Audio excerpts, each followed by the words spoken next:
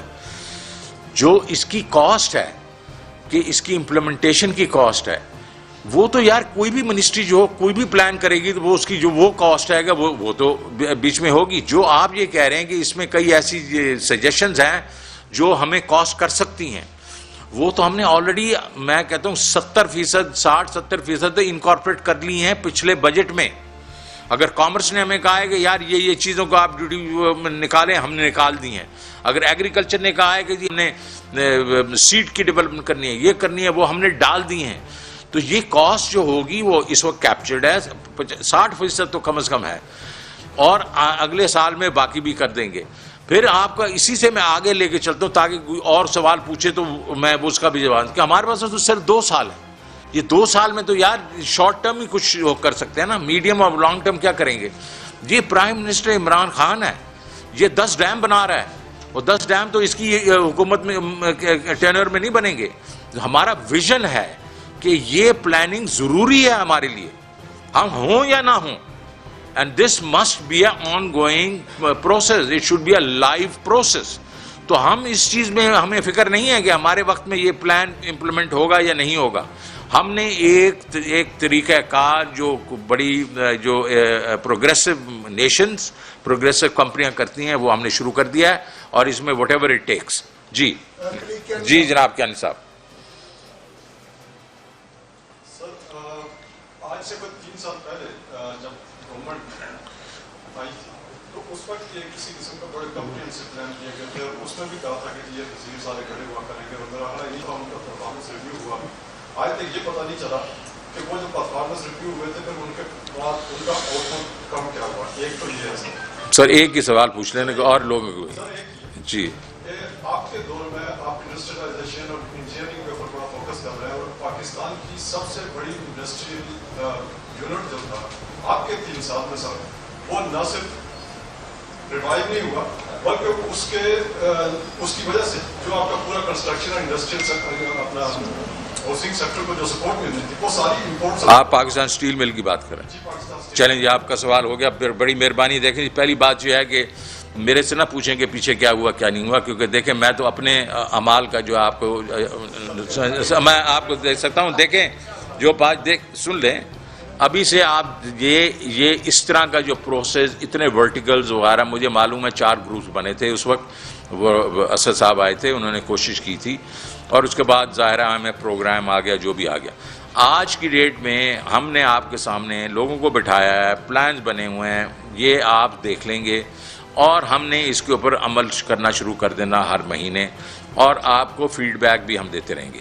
ہمارا ERU ہے، یہ آپ کے ساتھ فیڈ بیک دے گا. انشاءاللہ کوارٹرلی بیسس پہ اسی قسم کی پریس کانفرنس کیا کریں گے، آپ کو بتائیں گے کہ ہم نے اس میں کیا اچیو کیا. جس طریقے سے آج ہوئی ہے، ہو سکتا ہے اگلی دفعہ زیادہ بڑی ہو جائے. باقی جو ہے آپ نے کہا کہ وہ جو 2.5 سال ہو گئے ہیں، 3 سال ہو گئے ہیں تو اسٹیل مل کا کچھ نہیں ہے، تو آپ میں یہ صرف آپ کی اطلاع کے لیے اگلے 2-4 دن میں ایکسپریشن آف انٹرسٹ ایشو ہو رہا ہے. تو وی آر بیسکلی وہ جو تھا ایک لاک جیم تھا وہ ہم نے ریموو کیا ہے. آخری جو ایشو تھا وہ 2-3 دن پہلے وہ کیا گیا ہے. تو پاکستان اسٹیل مل کا SOA اور اس کے بعد EOI جو ہے وہ پہلے SOA ہوگا اور EOI 2-3 دن میں ہو جائے گا انشاءاللہ. ہم نے بہت شارٹ ٹائم فریم دیا ہے کہ اس کے بیچ میں ہو کے اس کی بڈنگ ہو کے یہ چلی جانی چاہیے. ہاں جی نیکسٹ. جی کہاں شامل آپ؟ اچھا جی آپ آواز دے رہے ہیں شوکت علیم صاحب. اچھا جی میں نے سمجھا پیچھے سے آ رہی. شوکت صاحب آپ نے بہت اچھی نبی سنائی قوم کو، مطلب آپ کی ٹیم ساری مبارکباد کی مستحق ہے. میں آپ سے صرف آپ سے ایک سوال، آپ سے میں نے بجٹ پریس کانفرنس میں کیا تھا، میں آپ کو اس کا جواب دے دیتا ہوں. دیکھیں میں تو اسی دن جس دن میں نے کہا تھا اس کے دوسرے دن میں نے کہا اس کا کیا پرابلم ہے. اس کا پرابلم یہ ہے کہ یہ کورٹ کیس ہے. اس وقت کورٹ میں سنتے جائیں نا، کورٹ کیس ہے. ان کی بورڈ نے یہ کہا ہوا ہے کہ یہ، اور ان کو یہ ایڈوائز دی گئی ہے کہ کورٹ ڈیسائیڈ کرے گی. تو میں نے کہا یار کورٹ کیوں ڈیسائیڈ کرے گی یار، مطلب کوئی ضروری تو نہیں ہے کہ صرف کورٹ ڈیسائیڈ کرے. وہ پینشنرز بھی چاہ رہے ہیں کہ کوئی ہمارا آؤٹ آف کورٹ سیٹلمنٹ ہو سکتا ہے تو کریں. تو میں نے ان کو کہا ہے کہ آپ اپنے بورڈ کو میرے پاس لے کے آئیں, میں ان کو کنونس کروں گا کہ اگر جب میاں بیوی راضی تو کیا کرے گا قاضی, آپ بیسیکلی آپس میں کوئی سمجھوتا کریں, پھر کنسنٹ ڈگری لے لیں گے جا کے کورٹ سے. تو اس کے اوپر کام ہو رہا ہے اور انشاءاللہ آپ دیکھیں گے اس پہ ایک مثبت قسم کا قدم ہوگا. ادروائز انہوں نے اپنی طرف سے لکھ کے کہہ دیا تھا کہ جی جب کورٹ ڈیسائیڈ کرے گی تو ہم ڈیسائیڈ کریں گے, اور بیچارے پینشنر اس میں پھنسے ہوئے ہیں. جی مہتاب صاحب بھائی جی.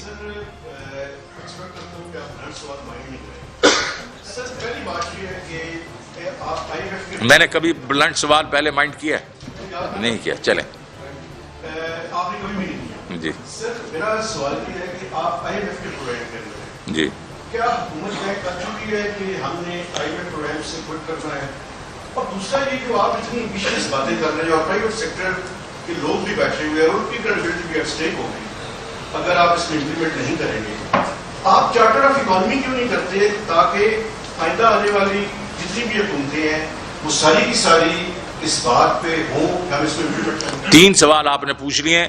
میں آپ کو پہلے سوال اور دوسرے کا جواب دیتا ہوں. چارٹرڈ اکانومی کے بارے میں میری تو رائے یہ ہے کہ جی بالکل ہونا چاہیے, اور اگر یہ اپوزیشن جماعتیں آگے بڑھتی ہیں تو خان صاحب نے کہا ہوا ہے کہ آپ بھی بڑھ کے ان سے بات کریں, پہلی بات. لیکن جو آپ نے پہلا کہا کہ آپ نے آئی ایم ایف پروگرام میں اور اتنی ایمبیشس باتیں کریں, میں نے کل بھی آپ کو بتایا کہ آپ اس سے نکلنے کی کوشش کریں, یہ آپ نے سوال کیا. کل میری رات کو ان سے بات ہوئی ہے, ہماری گفتگو جاری ہے. ہمارا اگلا راؤنڈ جو ہے ڈسکشنز کا وہ اینڈ آف سپٹمبر سے کہیں شروع ہوگا, اور انشاءاللہ وہ ہم آگے لے کے چلیں گے. Very positive discussions yesterday. So ہمارا کوئی ارادہ نہیں ہے آئی ایم ایف پروگرام سے نکلنے کا.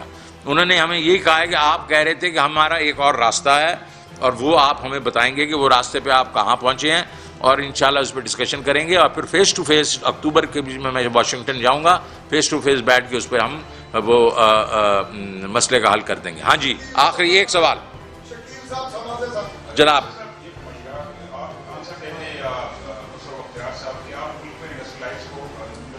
کرنا چاہتے ہیں لیکن کراچی کے اندر گھروں کے اندر فیکٹریز بنی ہیں رہائشی علاقوں میں, آج 15 لوگ زندہ جل کر مر گئے ہیں, کوئی سیکورٹی کا انتظام نہیں تھا, کوئی میت نہیں دیے گئے تھے. تو آپ اس کو کیسے انشور کریں گے, ذمہ دار اس کا کون ہے, اور مستقبل میں یہ ایسے واقعات روکنے کے لیے کیا اقدامات کرنا چاہتے ہیں؟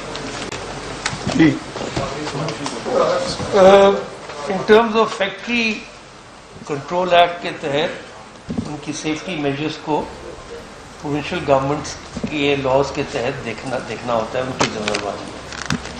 مگر بدقسمتی سے اوور دا ایئرس اتنے زیادہ ریگولیشنز ہو گئی ہیں, بوائلر لائسنس, فیکٹری لائسنس, کہ یہ بہت بڑی دشواریاں پیدا ہو گئی ہیں ایک آنیسٹ بزنس مین کو کرنے کے لیے. تو یہی ہم کام کر رہے ہیں, اس کو اسٹریم لائن کر رہے ہیں کہ جو غیر ضروری قانون ہیں ان کو بھی ختم کیا جائے, اور جو قانون ہے ان کو, باقی جو ضروری قانون ہے ان کو افیکٹو بنایا جائے. میں نے بھی یہی آپ کو عرض کی کہ کراچی کے اندر جگہ نہیں ہے, اور کراچی جو بھی انڈسٹریل زون یا ایکسپورٹ پروموشن زونز یا اسپیشل اکنامک زونز چلے ہیں دنیا کے اندر, وہ لوکیشن اسپیسیفک ہوتے ہیں کافی زیادہ. چاہے آپ چائنا کی اگزامپل لیں اور جگہوں کی, تو کراچی کے اندر سب سے بڑی ٹریک آف لینڈ جو اس وقت اویلیبل ہے حکومت کے پاس, وہ اسٹیل مل کا تھا, جو بقایا ایکسٹرا زمین ہے, اسی میں سے 1500 ایکڑ دیے ہیں ایک انڈسٹریل پارک بنانے کے لیے, جو اس بجٹ کے اندر آ گیا ہے. اب ہم اس کی آگے کی چیزوں کو ترتیب دے رہے ہیں کہ کون سی انڈسٹری کو اور زمین کو کس قسم کی اقساط یا شرائط کے ساتھ ہم اس پوٹینشیل انویسٹر کو دیں. Thank you. اچھا جی, بہت شکریہ. آپ یوٹیوب پر گوگلی ٹی وی دیکھنے کے لیے youtube.com کی سرچ بار میں گوگلی ٹی وی ٹائپ کریں. گوگلی ٹی وی کے پیج پر سرخ رنگ کے سبسکرپشن والے بٹن پر کلک کرنا نہ بھولیے. یوٹیوب پر اپلوڈ ہونے والی ویڈیو سے باخبر رہنے کے لیے بیل آئیکن پر کلک کیجیے. آپ کو ہر نئی آنے والی ویڈیو کے بارے میں نوٹیفیکیشن موصول ہو جائے گا.